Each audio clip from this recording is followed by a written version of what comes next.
వాలంటీర్ల విషయంలో మున్సిపల్ ఎన్నికల్లో వీళ్ళ ప్రభావం లేకుండా వీళ్ళని పక్కకు పెట్టాలని మీరు ప్రత్యేకమైన చొరవ తీసుకొని కోర్టు వరకు వెళ్ళారు కదా.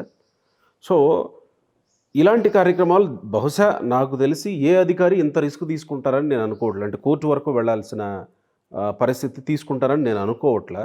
బట్ తీసుకోవాల్సిన అవసరం అయితే ఉన్నది అని మీరు చెప్తున్నారు.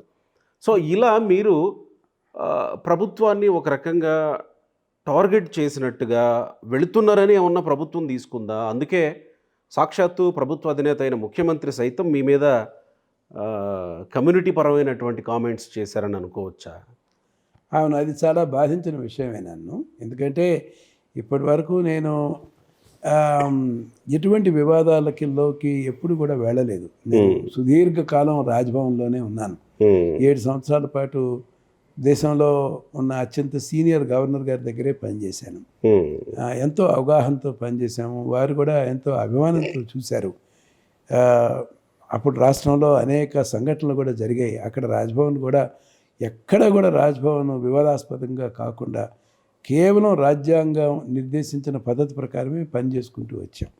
అటువంటి పనితీరుకి అటువంటి సంస్కారానికి అలవాటు పడ్డ నాకు ఏదైనా ఆపాదిస్తే కొంచెం ఎవరికైనా బాధాకరంగా ఉంటుంది. నాకు కొంచెం మనసు కూడా నొచ్చుకున్న మాట వాస్తవం. కాకపోతే మన పని మనం చేసుకోవాలి. స్టేట్ ఎలక్షన్ కమిషన్కి ఎలక్షన్ కమిషన్తో సమానమైన అధికారాలు ఉన్నాయి. ఆర్టికల్ 243 ద్వారా ఎలక్షన్ కమిషన్కు ఉన్న విశేష అధికారాలు, ప్లీనరీ పవర్స్ అంటాం, ఏవైతే ఉంటాయో స్టేట్ కమిషనర్ కూడా అదే అధికారాలు ఉంటాయి. అది నేను పూర్తిగా దాన్ని వినియోగించుకున్నాను. ఎలక్షన్ కమిషన్ వినియోగించుకుంటే ఎవరికి దానివల్ల ఆశ్చర్యం కలగదు.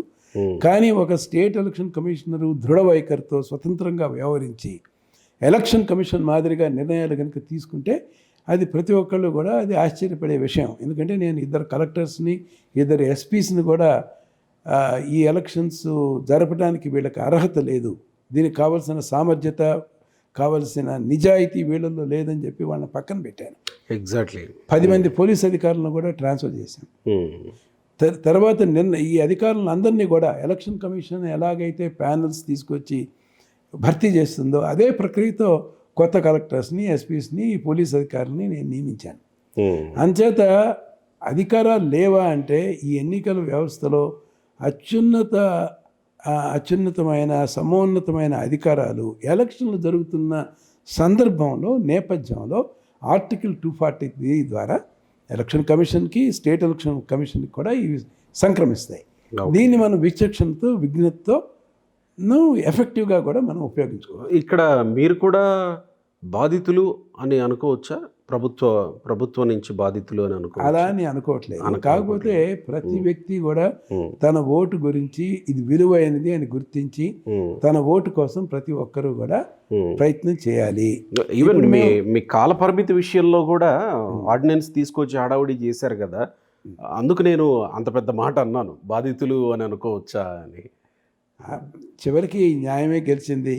చివరికి ఎలక్షన్ కమిషన్ నియమాలకి విరుద్ధంగా అతను వారి పని కాలంలో ఎటువంటి జోక్యము తగదు అని చెప్పి సుప్రీంకోర్టే నిర్ణయించింది.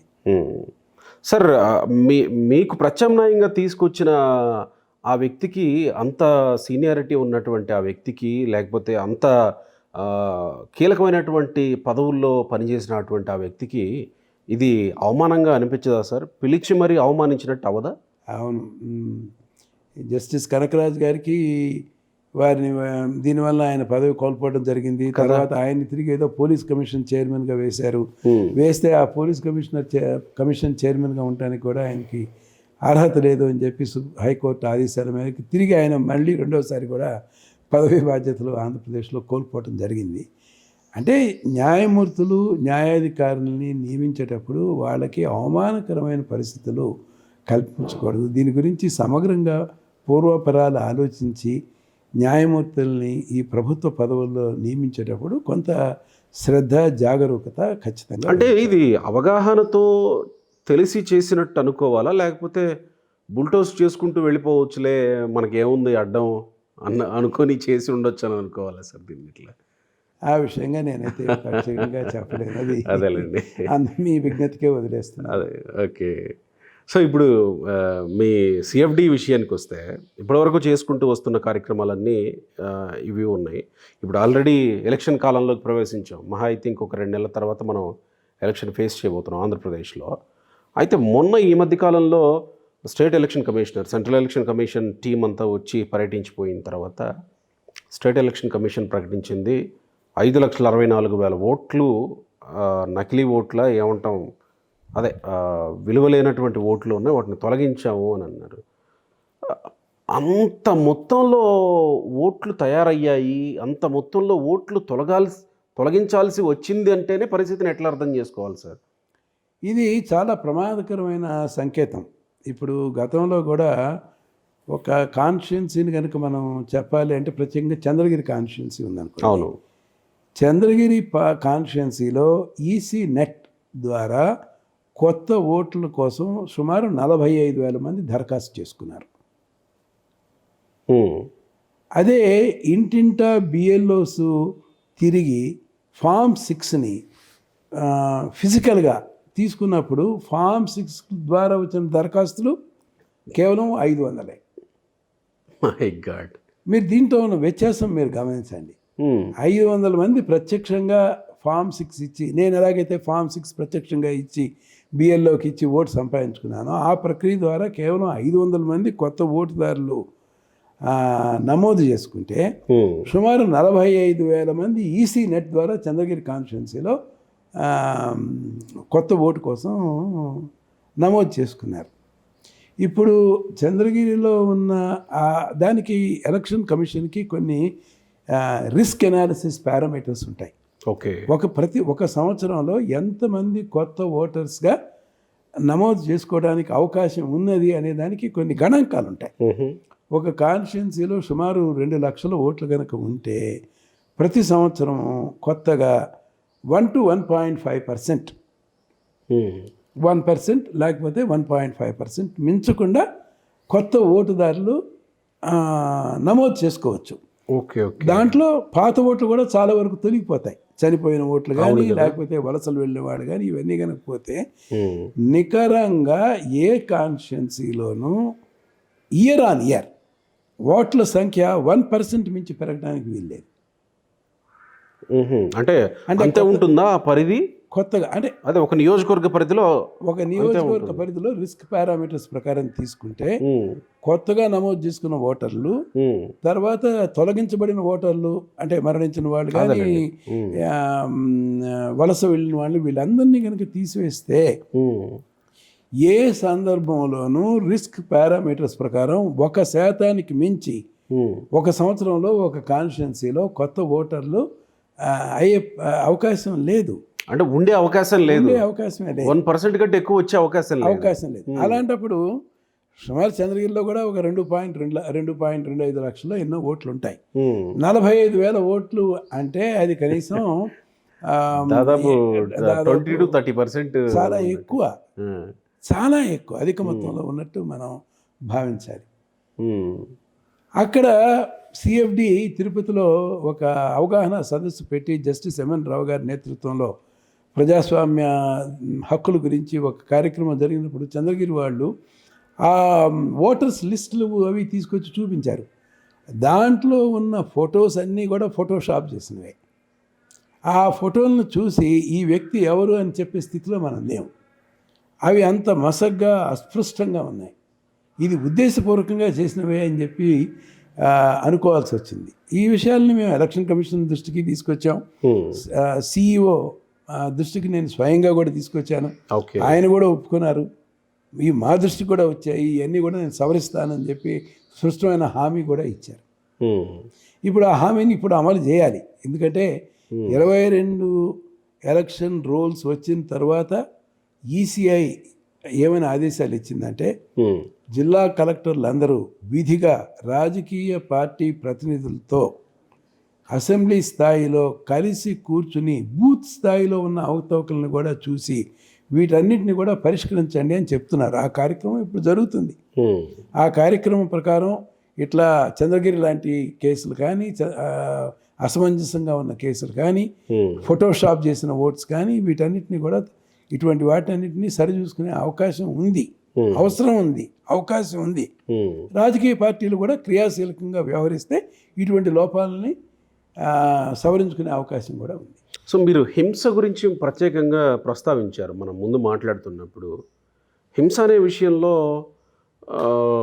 సహజంగా ఎలక్షన్ కమిషన్ అయినా, లోకల్గా ఉండేటువంటి law and order police department అయినా దానికి సంబంధించి తగిన జాగ్రత్తలు తీసుకుంటూనే ఉంటాయి. ఇంకా ప్రత్యేక శ్రద్ధ ఉన్న అవసరం ఉన్నట్టు అనిపిస్తుందా మీకు అక్కడ? ఇప్పుడు దీంట్లో మామూలుగా సమస్యాగత పోలింగ్ స్టేషన్స్ అని చెప్పి కొన్నిటిని మనం ఎన్నిక చేసుకుంటాం. సమస్యాగతంగా ఉన్న పోలింగ్ స్టేషన్స్ని అదనపు రక్షణ సిబ్బందిని నియమించుకుంటాం. పోలింగ్ టైమింగ్స్ కూడా వేరు ఉంటాయి? లేదు, పోలింగ్ టైమ్స్ అందరికీ ఒకటే. ఇప్పుడు ఉదాహరణకి కొన్ని ఏజెన్సీ ఏరియాస్లో ఉదయం 7 గంటల నుంచి ప్రారంభించి 5 గంటల గట్ల ముగిస్తూ ఉంటారు, 1 గంట అటు ఇటుగా. ప్రత్యేక పరిస్థితుల్లో అటువంటి సడలింపులు ఇచ్చే అవకాశం ఎలక్షన్ కమిషన్కి ఇచ్చారు. టైంను సడలింపరు, కాల నియమితుల్ని కొంచెం సవరించే అవకాశం ఉంటుంది. సమస్యాగతంగా ఉన్న ఓటర్ కేంద్రాల్లో 1+1 సెక్యూరిటీని విధిగా ఇవ్వాలి, ఆర్మ్డ్ సిబ్బందిని ఇవ్వాలి, లైవ్ స్ట్రీమింగ్ చేయాలి, సీసీ కెమెరాస్తో లైవ్ స్ట్రీమింగ్ ఇవన్నీ కూడా చేయాలి. తర్వాత ఇక్కడ ఏదైనా ఎన్నికల ప్రక్రియ సజావుగా లేదు అంటే స్పెషల్ స్ట్రైక్ ఫోర్సెస్ ఇవన్నీ కూడా ఈ ప్రాంతాలని విజిట్ చేయాలి. ఇప్పుడు ఆంధ్రప్రదేశ్లో ఇక్కడున్న పరిస్థితి ఏంటంటే, రాజకీయ పార్టీలు ఏమని చెప్తున్నాయంటే, పోలీస్ యంత్రాంగం ఉద్దేశపూర్వకంగా కింద స్థాయిలో ఉండే పార్టీ సామాన్య కార్యకర్తల మీద వేలాదిగా కేసులు నమోదు చేసి, తప్పుడు కేసులు నమోదు చేసి భయభ్రాంతులు చేస్తున్నారు.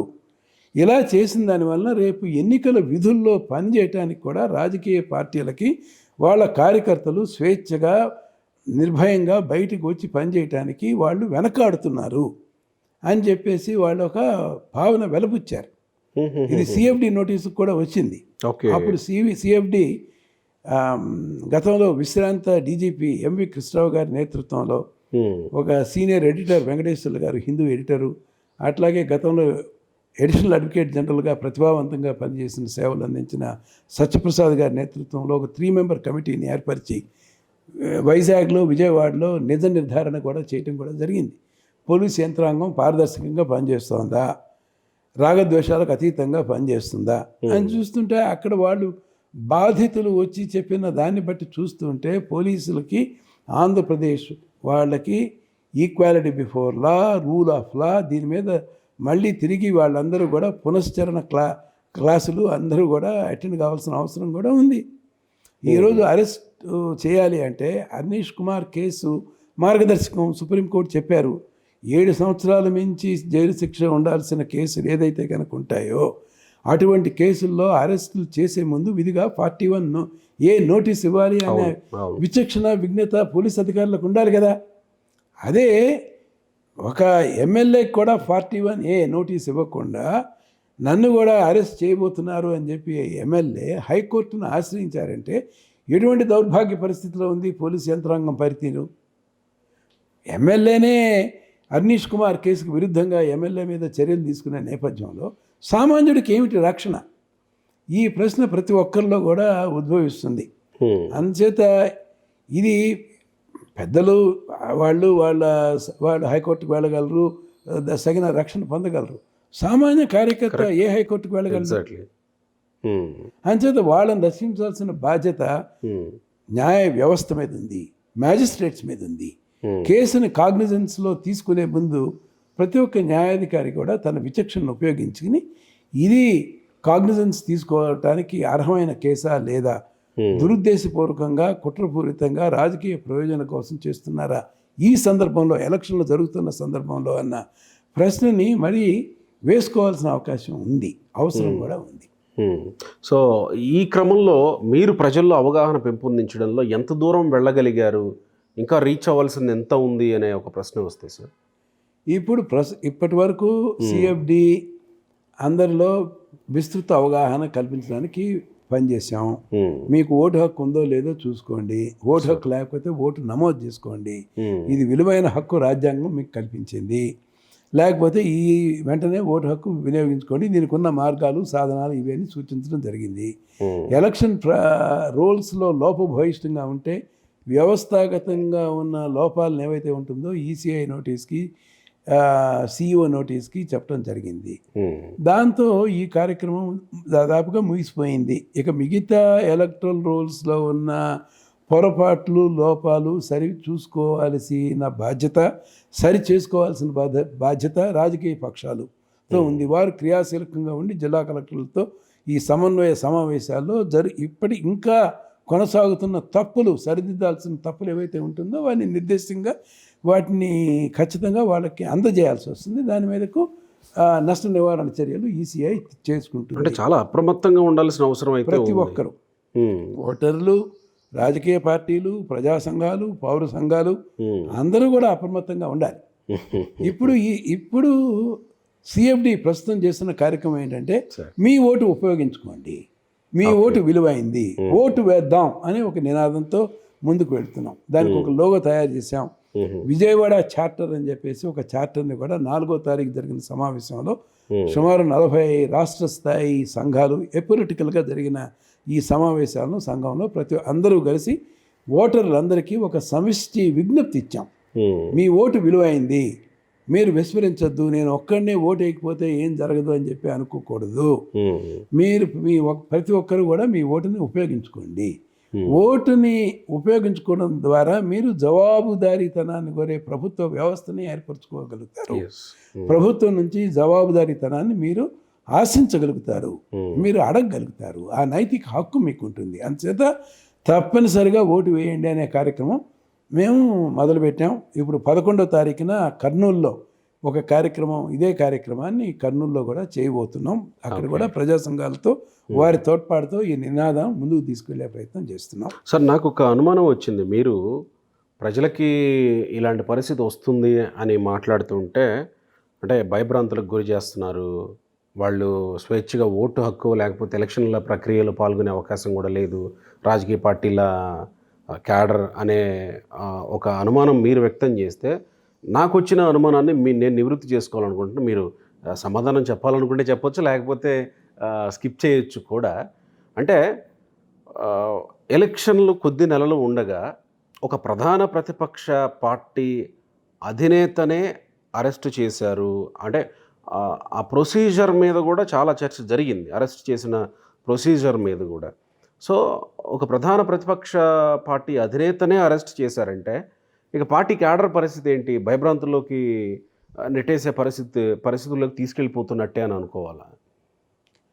అది దీంట్లో న్యాయ సంబంధమైన విషయాలు కూడా ముడిపడి ఉన్నాయి కాబట్టి దీని మీద ఔచిత్యాన్ని గురించి నేను దీని మీద జవాబు చెప్పడం బాగుండదు. కాకపోతే పార్టీ కార్యకర్తల్ని భయభ్రాంతులు చేసే కార్యక్రమాలు ఇప్పటికే ఎన్నో చేపట్టారు. వాళ్ళ మీద ఇబ్బడి ముబ్బడిగా కాగ్నిజబుల్ అఫెన్సెస్, చిన్న చిన్న అఫెన్సెస్ కూడా కాగ్నిజబుల్ అఫెన్సెస్ పెట్టి వాళ్ళు తిరిగి హైకోర్టుకు వెళ్ళి వాళ్ళు నెలల తరబడి రిమాండ్లో ఉన్న తరువాత వాళ్ళు స్వేచ్ఛను పొందగలుగుతున్నారు. ఇది ఆరోగ్యకరమైన పరిణామం కాదు. పైగా హింస అనేది మనం ఎలక్షన్లో ఉంటుందా అనే దాని మీద చాలా అప్రమత్తంగా ఉండాలి. 2020లో ఎంపీటీసీ జడ్పీటీసీ ఎన్నికలు జరిగినప్పుడు మొన్నెప్పుడు లేనట్లు ఆంధ్రప్రదేశ్లో అత్యంత జుగుప్సాపరమైన సంస్కృతి, హింసని ఎలక్షన్స్లో మనం చూసాం. దాంట్లో ఎంపీటీసీ జడ్పీటీసీ అభ్యర్థులుగా ఎవరన్నా వెళుతుంటే వాళ్ళని అడ్డుకోవటం, వాళ్ళ మీద హింసించడం, వాళ్ళ నామినేషన్ పేపర్లను చించేయడం, ఇవన్నీ జరిగిన నేపథ్యంలో అప్పుడు ఎలక్షన్ ప్రక్రియ పోస్ట్పోన్ అయింది. అది వేరే కారణాల వలన, అప్పుడు కోవిడ్ వలన కూడా కారణం మూలంగా ఆ ప్రక్రియ నిలిచిపోయింది. కానీ అత్యంత హింసాపూర్వకంగా జరిగింది ఆ ఎన్నికలు. ఆ హింసాపూర్వకంగా జరిగిన ఎన్నికల నేపథ్యంలో సవాలుగా తీసుకుని హింస లేకుండా ఆంధ్రప్రదేశ్లో ఎన్నికలు జరపాలి అని తిరిగి గ్రామ పంచాయతీ ఎన్నికల్ని, తిరిగి మున్సిపల్ ఎన్నికల్ని ఎటువంటి హింసకి తావు లేకుండా జరిపాం.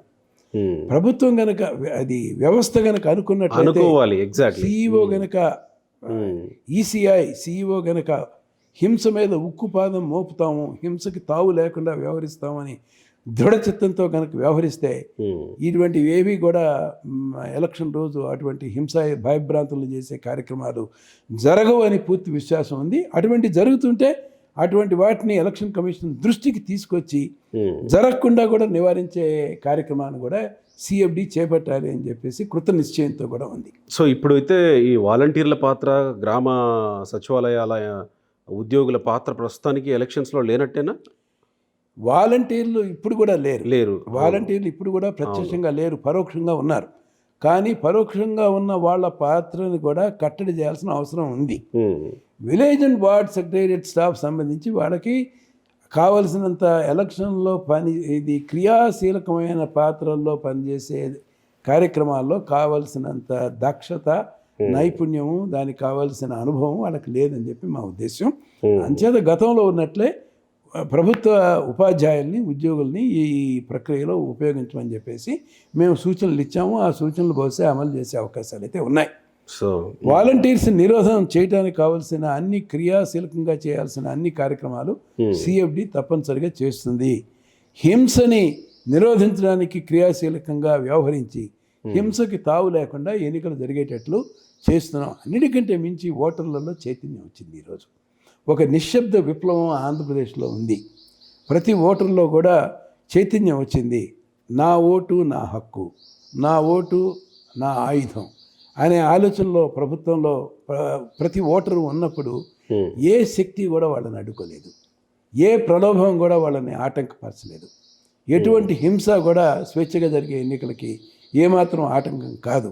అంటే ఒక్కటి సార్, ఇక్కడ వస్తున్న అనుమానం ఏంటంటే, తిరుపతి ఉప ఎన్నిక టైంలో మనం చూసాం కదా, బస్సుల్లో తరలించడం, తర్వాత ఓటర్ కార్డు లిస్టు తీసుకుపోయి మీరు ఎవరు ఎక్కడి నుంచి వచ్చారు అని అంటే కనీసం వాళ్ళు సమాధానం కూడా చెప్పకుండా వెళ్ళిపోతున్నటువంటి పరిస్థితి, వాళ్ళ క్వాలిఫికేషన్స్ ఏంటో ఆ విషయంలో ప్రశ్నిస్తే వాళ్ళు చెప్పకుండా వెళ్ళిపోతున్న పరిస్థితి.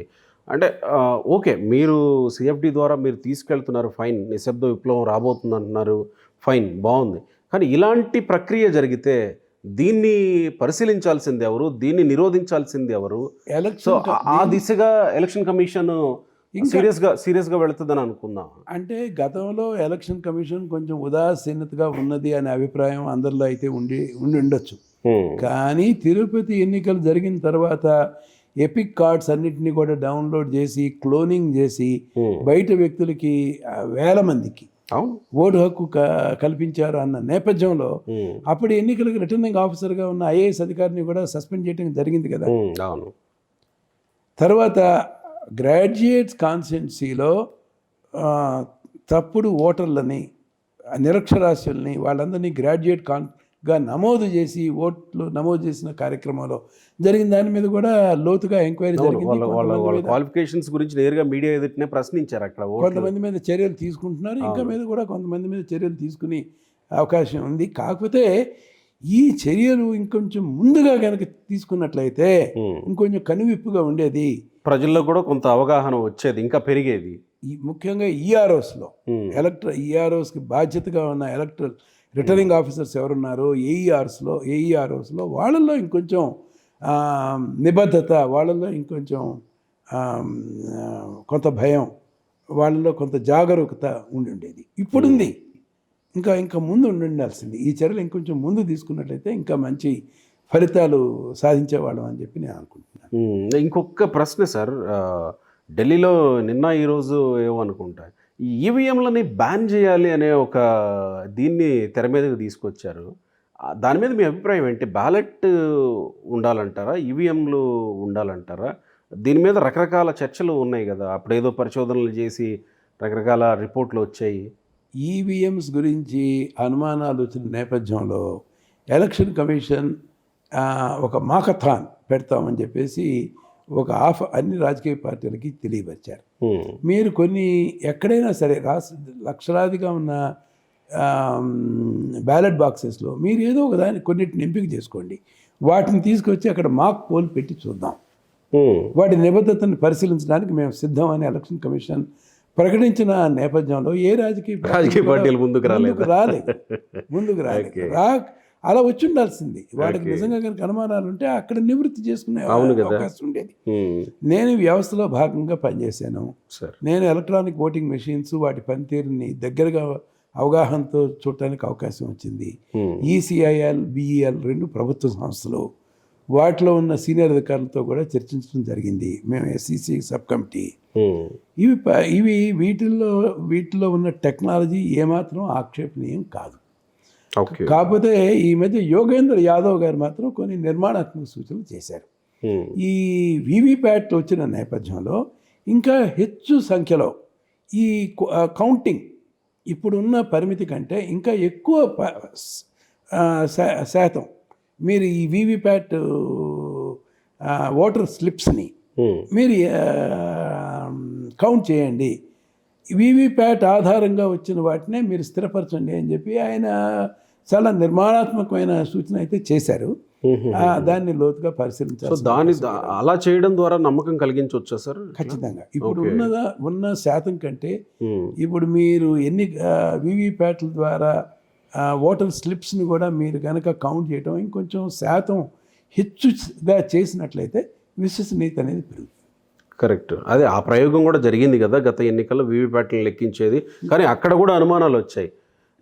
వీవీప్యాట్ స్లిప్లు ఎక్కువ వచ్చాయి, ఇక్కడ కౌంటింగ్లోనేమో ఇవి తక్కువ వచ్చాయి, ఇట్లా కాస్త గందరగోళ పరిస్థితులు అప్పుడు కూడా వచ్చాయి. అవి అత్యంత అరుదైన సంఘటనలుగా అనుకోవాలి. అదేలేండి. ఎక్కడైనా 1-2 human errors, act of God అటువంటి తప్పులు జరుగుతాయి. కానీ వీవీప్యాట్స్లో విశ్వసనీయత గురించి పెద్ద ఇది కాదు. సో రాజకీయ పార్టీలన్నీ కూడా వెనక్కి వెళ్ళినాయి అంటే ఒప్పుకున్నట్టే ఎలక్షన్ కమిషన్ నిబద్ధతని, ఆ రోజు ఎలక్షన్ ఈవీఎంల నిబద్ధతని, ఆ రోజు ఈవీఎం గురించి హ్యాకథాన్ పెట్టినప్పుడు హ్యాకథాన్లో మన అనుమానాలన్నీ నివృత్తి చేసే అవకాశాన్ని మనం కోల్పోయామేమో. అంటే ఆ మధ్య కాలంలో ఇప్పుడు ప్రతిపక్ష పార్టీలన్నీ ఏకమై వీవీప్యాట్లను రద్దు చేయాలని ఒక నిర్ణయం తీసుకున్నాయి కదా దేశంలో ఉండే ప్రతిపక్ష పార్టీలన్నీ. దాని మీద సుప్రీంకోర్టు నిర్ణయం కూడా వచ్చింది. అవును. సుప్రీంకోర్టు తీర్పు వీవీప్యాట్లకు అనుకూలంగా వచ్చిన నేపథ్యంలో దీన్ని ఇట్లా పునరాలోచించే ప్రసక్తే లేదు, ప్రస్తుతం అవకాశం కూడా లేదు, తరుణం కూడా లేదు, సమయం కూడా లేదు. Right sir. సో ఆంధ్రప్రదేశ్లో మీరు అంటున్నట్టు మీ సిఎఫ్డి ద్వారా మీరు తీసుకెళ్తున్న ఈ అవగాహన కార్యక్రమం ఏదైతే ఉందో, ఇవన్నీ ప్రజలు కాస్త వివేకవంతులు అయ్యారు ఓటు విషయంలో. డెఫినెట్గా ఖచ్చితంగా ప్రజల్లో మంచి స్పందన ఉంది. ఓకే. ప్రజలకి విఘ్నత ఉంది. Right sir. ఎటువంటి భయానికి అవకాశం లేదు. మీరు నిర్భయంగా ఓటు వేయండి అని చెప్పి సిఎఫ్డి చెప్తాము, ఎలక్షన్ వరకు చెప్తాము. వీళ్ళకి ప్రజల మనసులో ఉన్న భయాలు, అపోహలు తొలగించడానికి పూర్తి స్థాయి ప్రయత్నం అయితే మేము చేస్తాము. ఏ ఓటర్ల విచక్షణని, ఓటర్లు మనస్సాక్షిగా ప్రభావంగా వేసే ఓట్లను అడ్డుకునే శక్తి ఎవరికి లేదు, ఉండకూడదు, రాకూడదు, అటువంటి పరిస్థితులు ఉండకూడదు. ఎప్పుడైతే ప్రజల్లో సమిష్టిగా చైతన్యం కనుక వస్తే ఒక సంఘటిత శక్తి అనేది వస్తుంది. ఆ శక్తికి ఎదురుగా ఎవరు కూడా ఎదురీదలేరు. వీళ్ళందరూ కూడా కాలగర్భంలో కొట్టుకుపోతారు. అలాంటి వాళ్ళు ఒక నిశ్శబ్ద విప్లవం వస్తుంది అని నేను చెప్తున్నాను. నాకు పూర్తి నమ్మకం ఉంది. మీరు చూడబోతారు. ఆ నిశ్శబ్ద విప్లవం ఏంటంటే ప్రతి ఒక్కళ్ళు కూడా తన ఓటు హక్కు విలువను గుర్తిస్తారు, తన ఓటు హక్కును తన మనోభావాలకి అనుగుణంగా వేస్తారు. ఎటువంటి భయాలకి, వీటికి అతీతంగా, ఎటువంటి ప్రలోభాలకి అతీతంగా వాళ్ళు తమ ఓటు హక్కుని ఆంధ్రప్రదేశ్లో వినియోగించబోతున్నారని నేను విశ్వసిస్తున్నాను. Right sir. చాలా సంతోషం. నమస్కారం. Thank you sir. కృష్ణ గారు.